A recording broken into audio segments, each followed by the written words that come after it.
I came across a Facebook post recently, and a nurse practitioner who had recently graduated and took her board exam asked, how do I write my credentials? So when I first saw this question, I was sad that she even had to ask this question in the first place.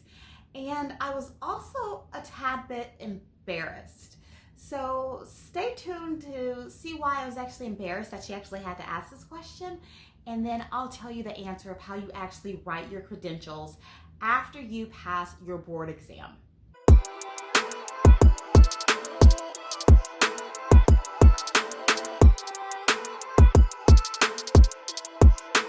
Hey, Nicole here of Renursing EDU, where we help nurses make moves in their professional careers.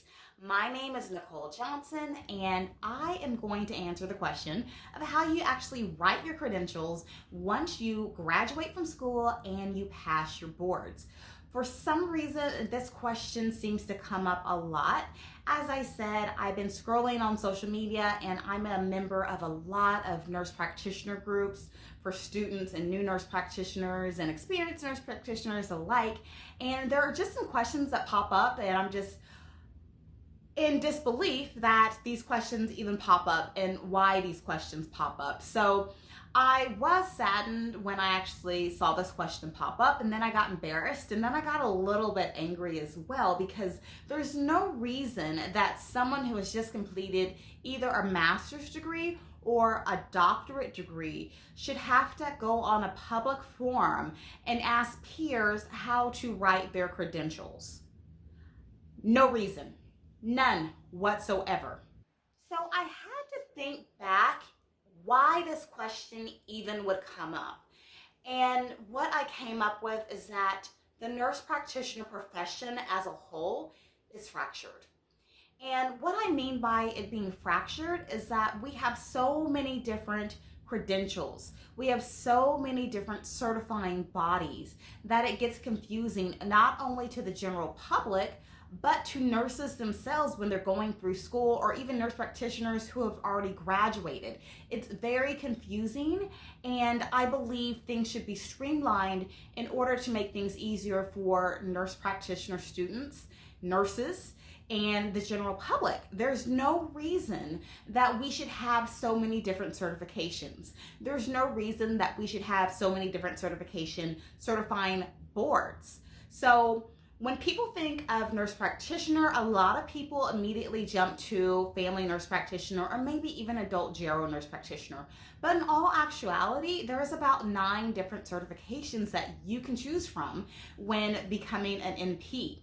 On top of that, you have different certifying boards. So for FNP and AGNP, there's the ANCC and the AANP. So you can either choose to certify with either one, and you'll become a nurse practitioner after you pass the exam.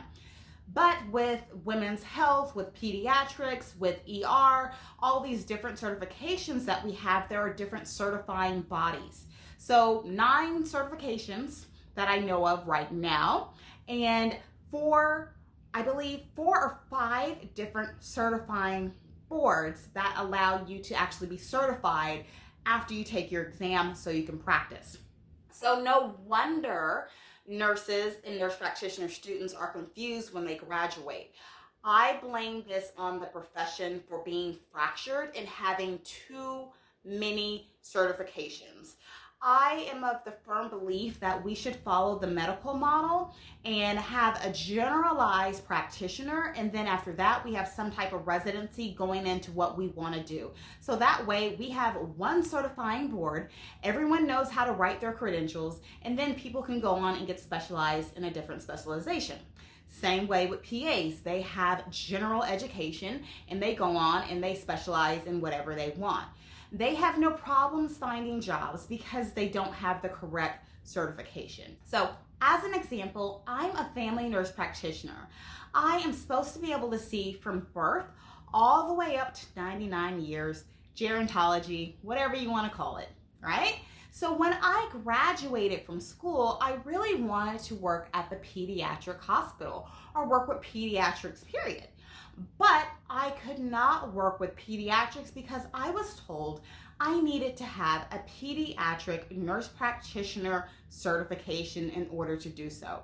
So they would not acknowledge that I had a family nurse practitioner degree, and I was trained to see from birth all the way up until 99 years old, so they wanted a separate certification. And I thought this was absolutely absurd. This makes no sense whatsoever. And so I'm not quite sure what the nursing profession is doing with this. I don't know if it's because more money, because the more certifications you have, the more that you need to go back to school, or maybe they wanted to set themselves apart from the medical model and physicians and PAs. I have no earthly idea, but it's confusing, like I said, not only for the general public, but it's confusing for nurses themselves, okay? So I want to say that, I was sad. I empathized with this person who was asking how you write your credentials.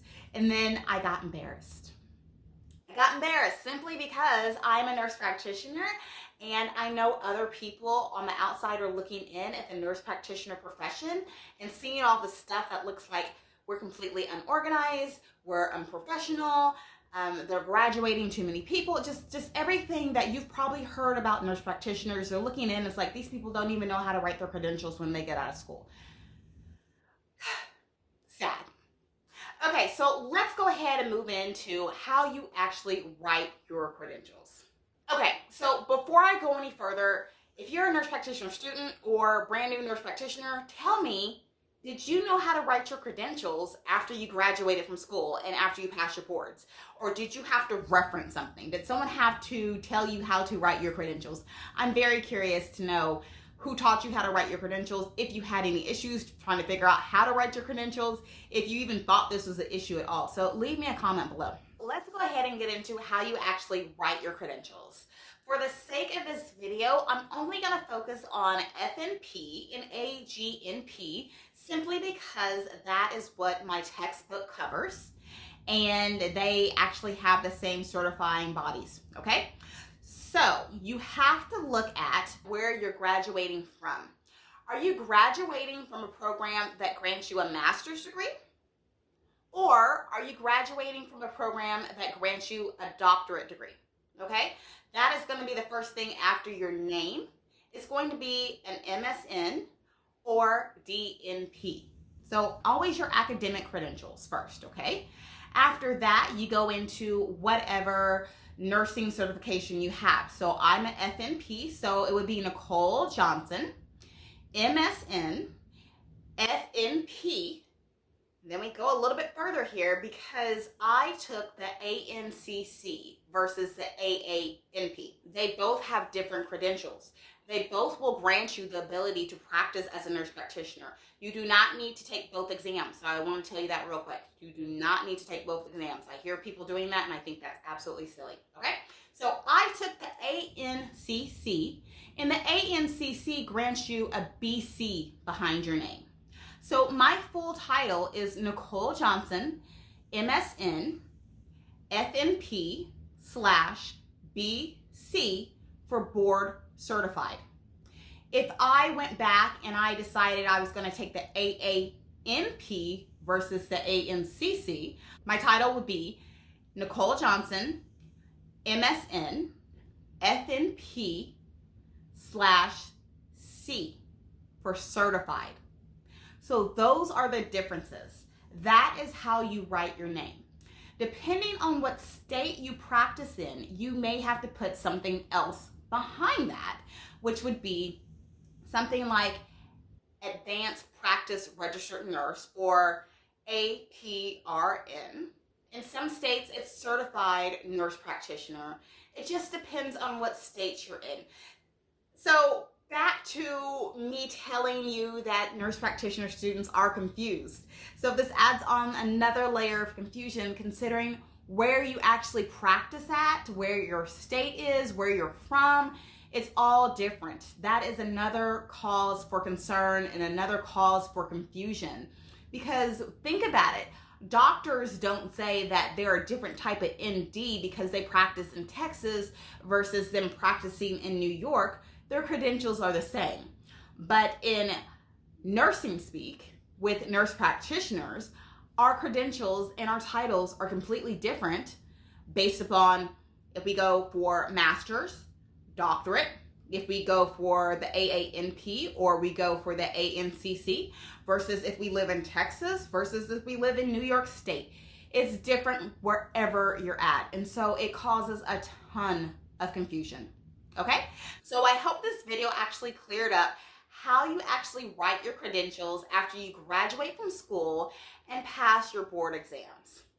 So if you like this video, please like it. Please subscribe to our channel. Please share it with others and stay tuned for more videos for me to help you make moves in your professional career.